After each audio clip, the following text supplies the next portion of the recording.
നമുക്കിപ്പം മാലാ പാർവതി ഉണ്ട്. മാലാ പാർവതി നമുക്കിപ്പം ചെയ്തു. വെരി ഗുഡ് മോർണിംഗ് മാലാ പാർവതി. എനിക്കൊരു സംശയം. പറയൂ. ഞാൻ അത് എന്തൊരു ഞെട്ടിക്കുന്ന വാർത്തയാണ് ഈ കേൾക്കുന്നത്. നമ്മൾ 100% സർക്കാരിനെ വിശ്വസിക്കുന്ന മനുഷ്യരാണ്. ഒന്ന് ആലോചിച്ച് നോക്കൂ മാലാ പാർവതി. നമ്മൾ കോടതിയെ വിശ്വസിച്ച്, ഈ വിവരാവകാശ കമ്മീഷനെ വിശ്വസിച്ച് കയ്യിലൊരു റിപ്പോർട്ട് കിട്ടി.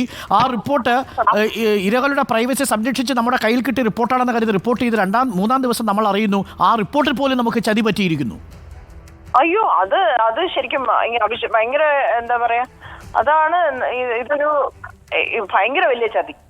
ഇത് വലിയ ചതിയാണ്. എന്ന് വെച്ചാൽ നമ്മൾ എന്താ വിശ്വസിക്കുന്നതെന്ന് അറിയാമോ? ഒരു പ്രോബ്ലം ഉണ്ട്, ഒരു സിസ്റ്റത്തിൽ ഒരു പ്രോബ്ലം ഉണ്ട്. അപ്പൊ അത് പഠിച്ചു കഴിഞ്ഞാൽ, അത് നമ്മളൊക്കെ രഹസ്യമായിട്ട് പോയി പറഞ്ഞു കഴിഞ്ഞാൽ പിന്നെ അത് ഒരു ആക്ഷൻ ഉണ്ടാവും. അത് സർക്കാരിന്റെ പുറത്തുള്ള നമ്മുടെ വിശ്വാസമാണ്. അതിന്റെ പുറത്താണ് നമ്മളെല്ലാം പോയി പറഞ്ഞത്. അപ്പൊ അത് പിന്നീട് ഒരു ചർച്ച വന്നത് ഞങ്ങൾ തന്നെ പറയണം, കേസെടുക്കാൻ ഞങ്ങൾ തന്നെ പറയാം. നമുക്കിത് അങ്ങനെയാണെങ്കിൽ ഇതിനൊക്കെ മുമ്പ് പറഞ്ഞുകൂടായിരുന്നു. ഈ പഠനത്തിനൊക്കെ മുമ്പേ നമുക്ക് പോയി പറഞ്ഞുകൂടായിരുന്നു. നമുക്ക് പറയാൻ പറ്റത്തില്ലെന്നൊരു സാഹചര്യം ഉള്ളതാണല്ലോ ഈ പഠന റിപ്പോർട്ടൊക്കെ വെച്ചത്. അപ്പൊ അതിന്റെ റിപ്പോർട്ട് വന്നു കഴിഞ്ഞാൽ ആക്ഷൻ ഉണ്ടാവും നമ്മൾ വിശ്വസിക്കുകയാണ്. കാരണം അത് സർക്കാർ ചെയ്യും, അല്ലെങ്കിൽ നമ്മുടെ സിസ്റ്റം ചെയ്യും, നമുക്കൊരു സംരക്ഷണം തരും, എപ്പോഴും സ്ത്രീകളോടൊപ്പം നിൽക്കുന്നു എന്ന് ആവർത്തിച്ച് വ്യക്തമാക്കുന്ന ഒരു സർക്കാരാണ്. അപ്പൊ നമ്മൾ അത് വിശ്വസിക്കുകയും ചെയ്തു. അവർ വേറെ പ്രതീക്ഷയുണ്ട്, സത്യത്തിൽ പ്രതീക്ഷയുണ്ട്. പക്ഷെ പെട്ടെന്ന് പറയാണ് വിവരാവകാശ കമ്മീഷൻ അത് ഇല്ല, അവര് പുറത്തുവിട്ടത് പറഞ്ഞുകൊണ്ടാണ് അത് വെച്ചത്, അതും നമ്മൾ മനസ്സിലാക്കി. അപ്പൊ അത് കഴിഞ്ഞ് ശരി, അത് കഴിഞ്ഞപ്പോഴത്തേക്ക് അതിന്റെ ഓർഡർ പ്രകാരം ഇത്രയും മാറ്റുന്ന പ്രൈവസിക്ക് വേണ്ടി മാറ്റിയതാണ്, അതും നമ്മൾ മനസ്സിലാക്കി.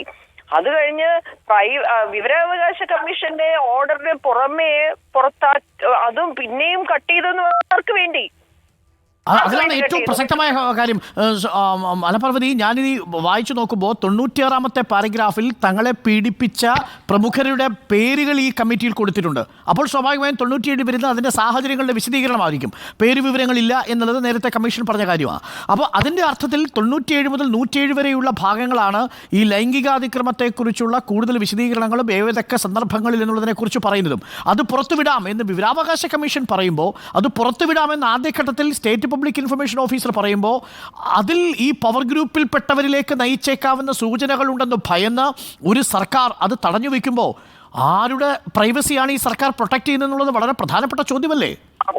അത് ആക്രമിക്കപ്പെട്ട പെൺകുട്ടികൾ, അത് പിന്നെ അവര് വന്ന് പരാതി പറയാൻ, അല്ലെങ്കിൽ അവര് വന്ന് ഒരു കമ്മീഷൻ മുൻപാകെ മൊഴി കൊടുക്കാൻ ആർജവം കാണിച്ച ജീവിതത്തെയും തൊഴിലിനെയും അവരുടെ ലൈഫ് തന്നെ ക്വസ്റ്റ്യനിലാണ്. മനസ്സിലായോ? Right to life, right to work എല്ലാം ക്വസ്റ്റ്യനബിൾ ആണെന്ന് വെച്ചാൽ നമുക്കത് അത്രയും പ്രശ്നമുള്ള കാര്യമാണ്. ചിലപ്പോൾ ജീവൻ നഷ്ടപ്പെടാം, നമ്മുടെ തൊഴിൽ നഷ്ടപ്പെടാം, നമ്മൾ ഇഷ്ടമുള്ള ജോലി നമുക്ക് ചെയ്യാൻ പറ്റാതെ വരാം. ഇതെല്ലാം ഭയന്ന് ആൾക്കാർ വന്ന് പരാതി പറഞ്ഞു കഴിഞ്ഞിട്ട് അതിനെ നമ്മൾ അത്രയും വർഷം കാത്തിരുന്നിട്ട് അതിനെ മാറ്റിയെന്ന്, അയ്യോ, അത് ഒട്ടും ആക്സെപ്റ്റബിൾ അല്ല അരുൺ. അതിനെ നമുക്ക് ഒരുമിച്ച് നിന്ന് പൊരുതണം, അത് പറ്റത്തില്ലല്ലോ. Thank you. നമ്മൾ ഒപ്പമുണ്ട്, ഞങ്ങൾ പരാതി കൊടുക്കാൻ പോവാണ്. കാരണം ഇതൊരു മാധ്യമ സ്ഥാപനത്തിന് നമ്മളെല്ലാവരും സാധാരണ ജനങ്ങളെ പ്രതിനിധീകരിക്കുന്നവരല്ലേ. അത് ജനങ്ങൾക്ക് അറിയാനുള്ള അവകാശത്തെ പോലും ചില താരങ്ങളും ചില ആളുകളുമായിട്ടുള്ള ബന്ധമുണ്ടതിൻ്റെ പേരിൽ സർക്കാർ ഹനിക്കുമ്പോൾ അത് എത്രമാത്രം വലിയ, നമ്മൾ തന്നെ വിശ്വസിച്ചിരുന്ന സ്ത്രീപക്ഷ ഇടതുപക്ഷ സർക്കാരിന് ഒട്ടും ഭൂഷണമല്ലാത്ത കാര്യമാണ്. അതൊരു ഏതെങ്കിലും ഉദ്യോഗസ്ഥനാണത് ചെയ്തതെങ്കിൽ അയാൾക്കെതിരെ നടപടി വേണം. തീർച്ചയായിട്ടും. എന്ന് വെച്ചാൽ ഞാൻ ഇന്നലെയൊക്കെ ഭയങ്കര കൺഫ്യൂസ്ഡ് ആയിരുന്നു. കാരണം എന്താ വെച്ചാൽ ഈ സോഷ്യൽ മീഡിയയിൽ ഒരുപാട് കമന്റുകളൊക്കെ വായിക്കുമ്പോഴേ മുഴുവൻ പെണ്ണുങ്ങളും കുഴപ്പമാണ്, ഇങ്ങനെയല്ലേ നിങ്ങൾ എല്ലാവരും വന്നതെന്നൊക്കെ ചോദിച്ചിട്ട് എല്ലാവരുടെ കീഴിലും ഇങ്ങനെ മെസ്സേജ് വരുമ്പോൾ നമുക്ക് ശരിക്കും പറഞ്ഞാൽ നമ്മളിപ്പോ അരക്ഷിതരാവുകയാണ്. കാരണം എന്താ വെച്ചാൽ അതല്ലല്ലോ സത്യം. നമ്മൾ അങ്ങനെയല്ല, നമ്മൾക്ക് പലതരത്തിലുള്ള പ്രശ്നങ്ങൾ ഉള്ളപ്പോഴും നമ്മൾ അതിനെ അത്രയും കെയർഫുൾ ആയിട്ട് നമ്മുടെ എത്രയോ അവസരങ്ങൾ വേണ്ടാന്ന് വെച്ചും ഒക്കെ തന്നെയാണ് നമ്മൾ ഇതിനകത്ത് സ്ട്രഗിളോട് നിൽക്കുന്നത്.